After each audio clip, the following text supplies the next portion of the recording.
So I'm holding a crown here. It's a gold crown, not real gold. And the reason I'm holding the crown is because the verse that I want to share with you today talks about a crown. It's in Psalm 21. And it says, in verse 3, it says, "You welcomed him with rich blessings and placed a crown of pure gold on his head." This is a psalm in which David is thanking God for answering prayers. And he talks about placing a crown of pure gold on his head. So this would have been after a victory. And I want you to think about the transition that would have taken place in order to get that crown of gold on his head. David would have been wearing something else on his head. Back in those days, kings went out with the soldiers typically to go and fight in the battle in some type of way. And they wore armor, and part of the armor was some type of helmet, like a warrior's helmet, a protective helmet, probably very heavy, probably very uncomfortable after going through battle, probably very dirty, maybe even bloody.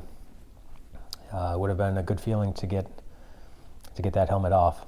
So he would have come back to the palace after being victorious, and he would have taken off the heavy, ugly, dirty warrior's helmet, and it would have been replaced with a pure, clean, beautiful gold crown that symbolized power and victory and peace. And what an emotional transition that would have been for the one who was taking off that old ugly thing and putting on the new thing. It made me think about how quick that transition will be for every believer, according to how Jesus talked about it. In John chapter 11, when Lazarus dies, and Jesus goes a couple of days after Lazarus dies. And Lazarus is the brother of Mary and Martha, good friends of Jesus. And Martha comes out first when Jesus is here, and this is the famous section where Jesus says, "I am the resurrection and the life." In other words, don't worry, your brother will live forever. And Martha says that, I know my brother will live forever, and the resurrection of the last day, and that'll be good. And she's still sad, and Jesus is sad right along with her. It's there's an appropriate sadness when we face death. But then Jesus, in the middle of that, he says something significant to Martha. He says, "The one who lives by believing in me will never die." Never die. And of course, Lazarus had died. But what he means is that the one who lives by faith in Jesus will never experience what it is to be dead. So the believer lives and lives and lives on earth, lives by faith, lives by believing in Jesus, lives. Their life on earth comes to an end. But in that moment, now they are living in eternity. And think about what that transition is like. All the ugly things in our hearts, all the sorrows and troubles that weigh us down, all the fears and the worries that we can't shake. It will be as if they have been removed from us completely, and in their place, a crown of glory. For some of you, this is good news when you think about somebody who has already received the crown of glory. You remember that you just remember the blessing that they were in your life. And maybe the end was hard for them, maybe it was long, maybe it was difficult. But then suddenly one moment it wasn't.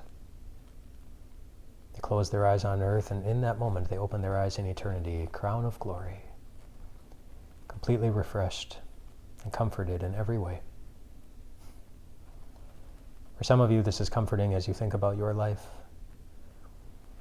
You feel like you're in the battlefield, you're wearing the warrior's helmet, it's getting hit.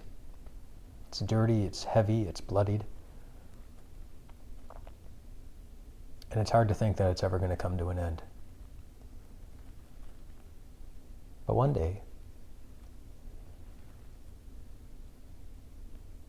all that weighs you down won't weigh you down anymore. And not just one day, like one moment. The moment will happen when it just won't be part of your existence. You'll be free. And you know that day is coming, and until it does, and you might think, why can't that day just come now? Well, I want to show you something about this crown that I showed you. It's not real gold. It's actually broken. The we used it in church, and as it was getting packed up, it broke. And there's some other cracks on here. It's going to break a little bit more, and we'll need to apply some super glue or something to it. But it's broken, and I think that's fitting. We used it to illustrate Jesus. Jesus in eternity wearing the victor's crown, but he comes down to earth and he comes into battle himself. And he gets dirty, and he gets bloodied, and he gets weighed down. Not just with the troubles and the hurt, but he gets weighed down with all the griefs and the regrets and the guilt. He voluntarily does that, takes that on himself. And he suffers for it so that you and I, who ought to suffer in the middle of the battle for it, so that we can know not only that one day we will wear the gold crown in eternity and be completely refreshed, but walking with us every step of the way until we get there is one who is willing to come down and be here with us right in the middle of it. The crown isn't just a crown that's one day coming, and the crown is a certainty that the one who gives it to you is going to get you there. And he's going to love you every step of the way. It's all he knows how to do. Until one day, then finally we will. We'll have the beautiful transition. In a moment, we will be refreshed by the removal of everything that weighs us down, and with the reality of opening our eyes and seeing Jesus and all of our loved ones who have already been by his side. Those beautiful believers who lived by faith and never died.